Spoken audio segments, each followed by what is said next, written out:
I don't think, I have a very weird opinion on this, Jay. I think that most people shouldn't be investing at all. And I'm not even sure the S&P 500 is safe. We assume the S&P 500 is safe, but there's no a priori reason to believe that's true. We look at post hoc, ergo propter hoc. We say that it's gone up before, therefore it will go up again. And that's not something that you should be able to hang your hat on logically, right? It's kind of silly to think that conditions will persist because you believe that conditions have persisted, therefore they'll persist forever. It's like looking out and seeing the rain and saying it'll never stop raining because it's raining right now. It's just something to sort of keep in mind. America could go through a Japan period where we have 30 or 40 years with no growth in our stock market. And this could be the day that it starts. You don't know.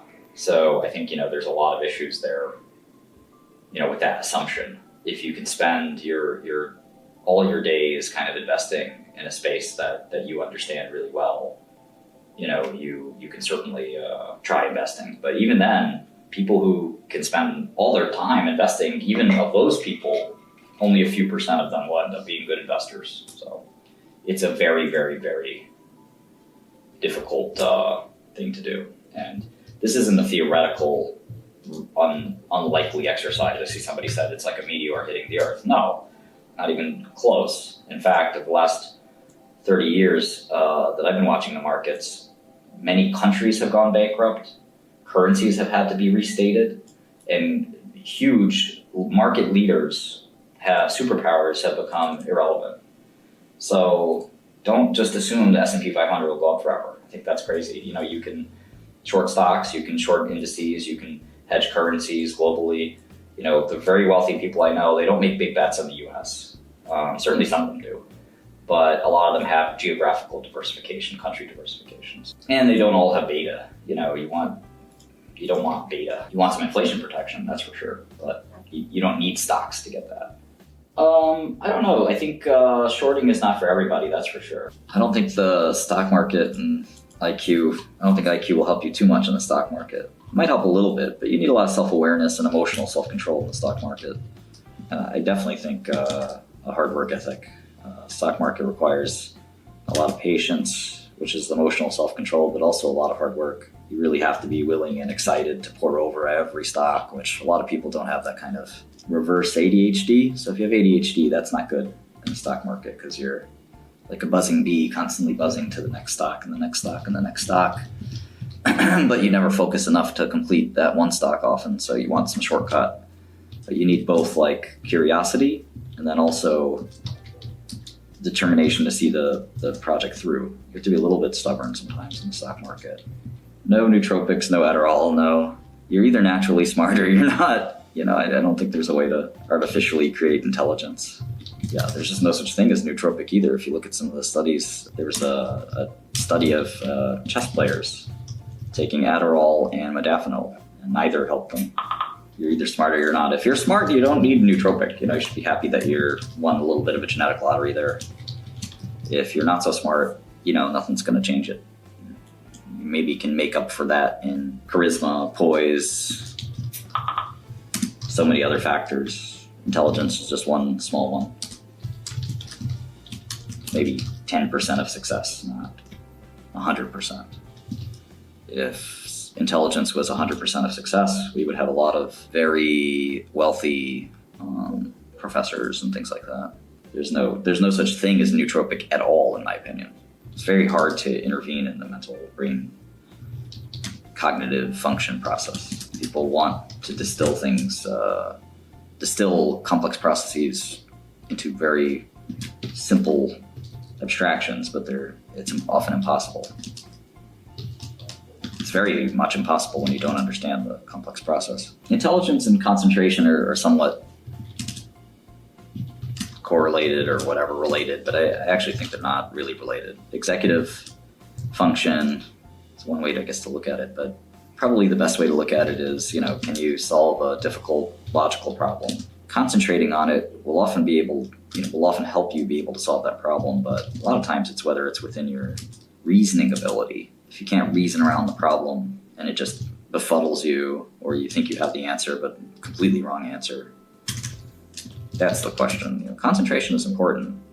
for productivity, things like that, but I don't think it's a root of intelligence. I don't like unions because I think they're sort of what economists look at as kind of like a control, where anytime you kind of try to control a market, including a labor market, you end up with these negative consequences. And we know that unions are corrupt.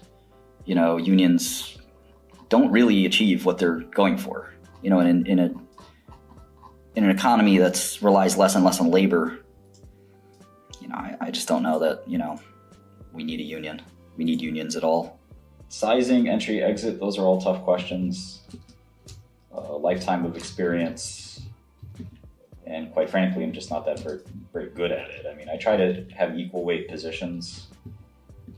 That's kind of one mantra I have. I don't really try to say that, I like this stock more than I like that stock. And I know a lot of other traders try to really size their positions really carefully. Now, again, what I try to do and what I actually do are often two different things. So I do have different size positions, but I think the ideal world is you actually kind of have equal weighted positions. Very few people can actually tell ahead of time what their best stocks are going to be or not going to be. And so you just introduce risk by pretending that you know that this should be a 5% position versus a 2% position, that you're subjectively, that you know ahead of time, and that you want to adjust those positions every second, and just be happy that if you have any alpha at all. Stop worrying so much about these little adjustments that'll probably distract you more than help you. I don't know if the market will go up or down. I was just explaining that I don't think you should really care about that. Why would you care about that? What's the point? Are you going to work on Wall Street and try to work for somebody saying, I know when the market goes up and I know when the market goes down? That's not a career. You should focus on what can you market.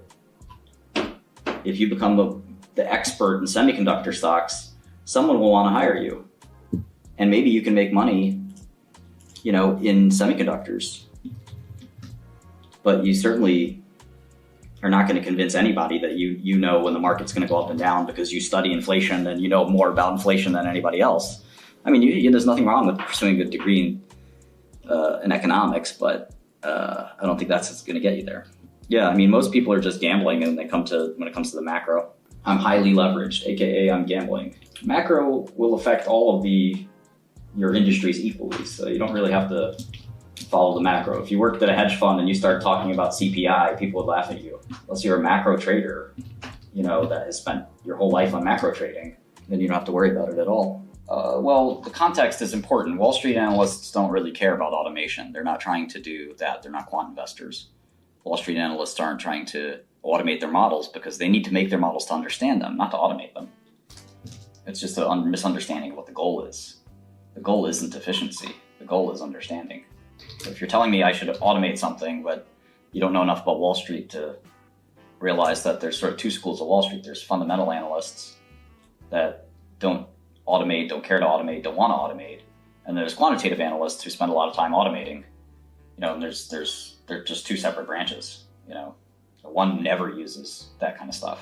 That's how Wall Street does it, Jonathan. It's been the same way for 40 years. I talk to top Wall Street analysts all day long at the biggest hedge funds. It's what they do. This is a notebook for a financial analyst that takes their notes in it. Can I just do a MySQL query in here? Let's see, equals MySQL. Let's see, select star from, oh wait, it's going all haywire. It's not working. Oh, I can't use MySQL. Select star from, oh, it's breaking. What's wrong? Why isn't MySQL working? Okay, so the broker has to become an expert in financial markets, and then he's also going to make his own MySQL API. That's really smart. That's going to happen. Hey, let me spend all my time researching biotech companies, and then let me also learn how to program. When is the person going to have time for their day job? It's just stupidity. Stupidity is bothersome to anyone who has intelligence. Use your brain next time. I'd love to help you with your software, but you're going to have to learn how to program your own software. That's the point of a software company, isn't it?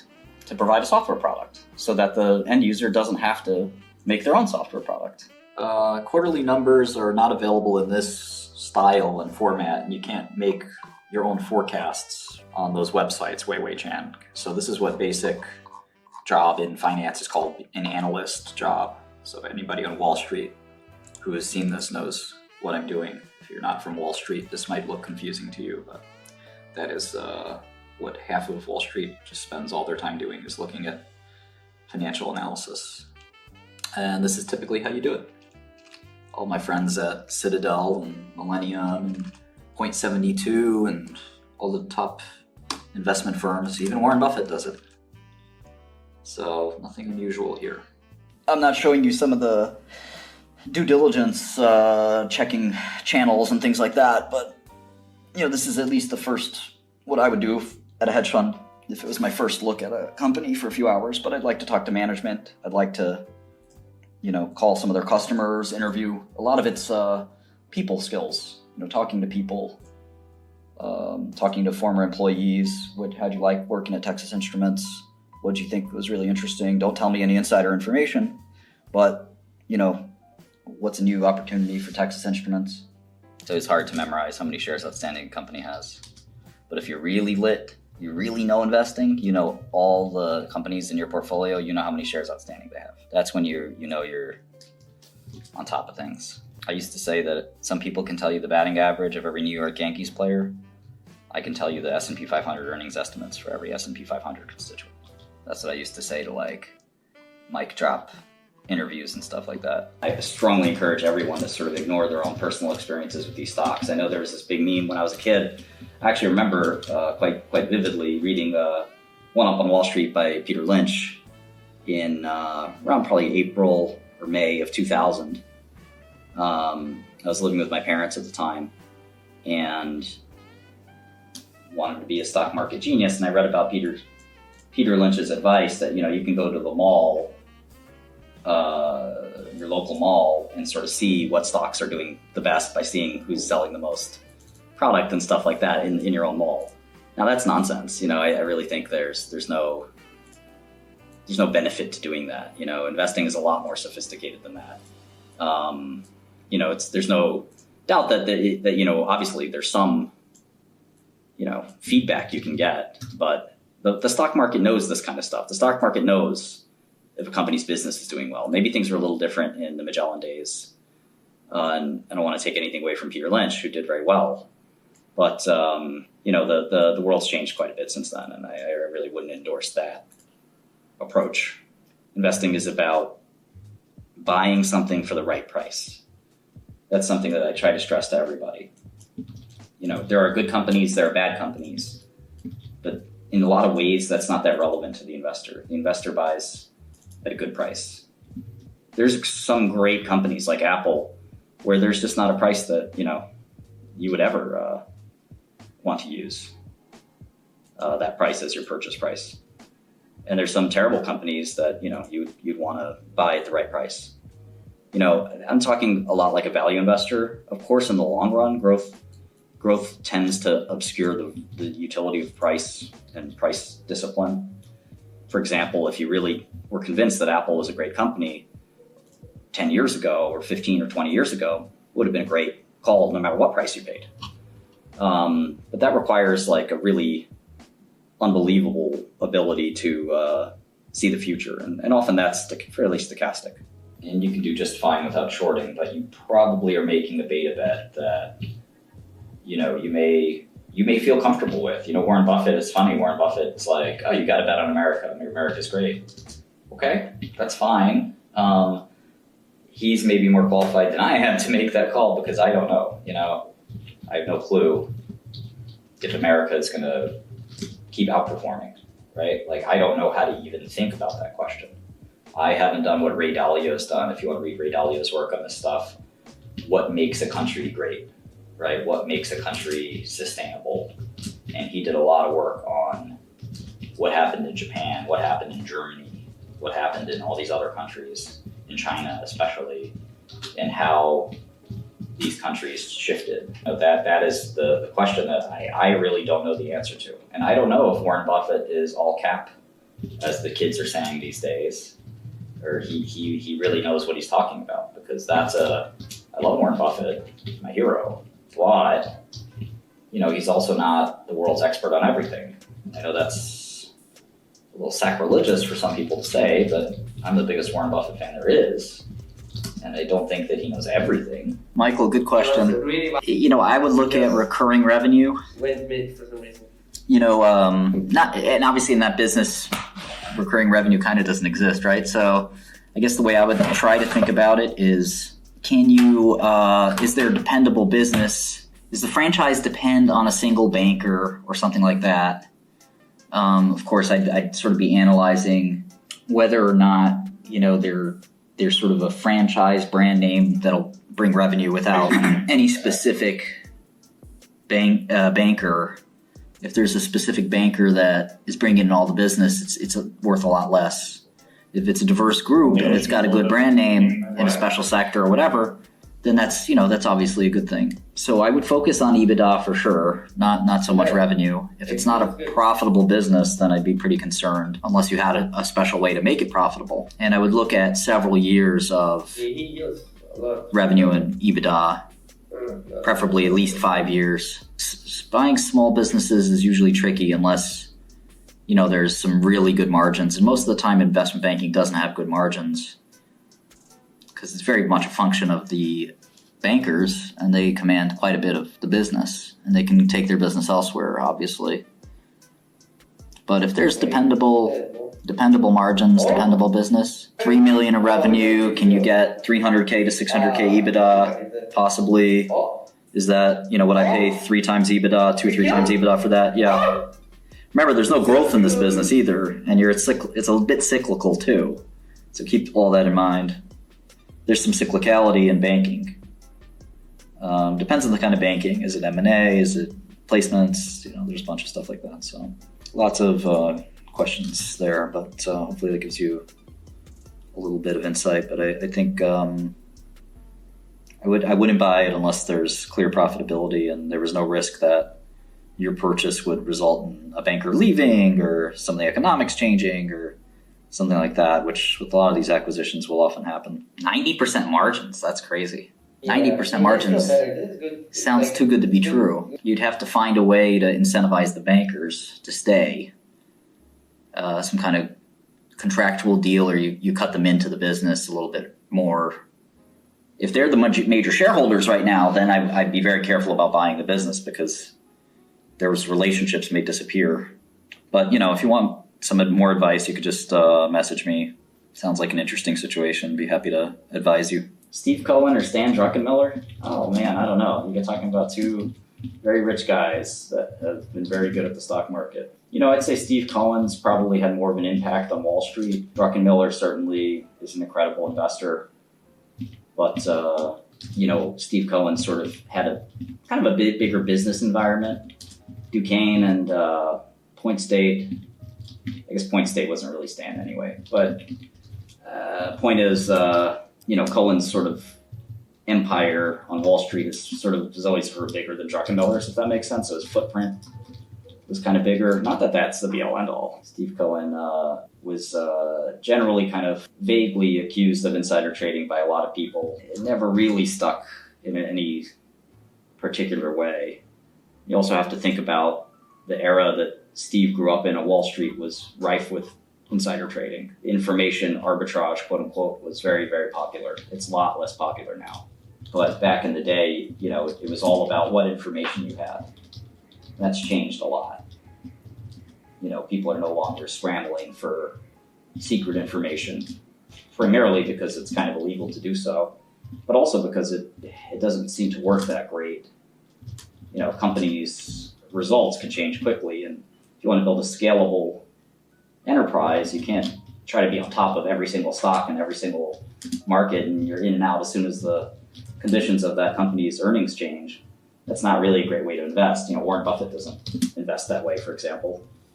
It's kind of a silly thing. You're looking for companies that have, the ability to grow and things like that. I mean, you make tons of money when you can do that. You can buy one stock that can really become a world leader. That's what Buffett did. Again, I'm not saying Cohen's strategy, speaks for itself. His results are incredible, but his results are kind of like funding lots of traders, in essence, to manage, smaller amounts of money and, hope that they can outperform the market. And, that's worked really great. It's a brilliant move that he was sort of somewhat of a pioneer on.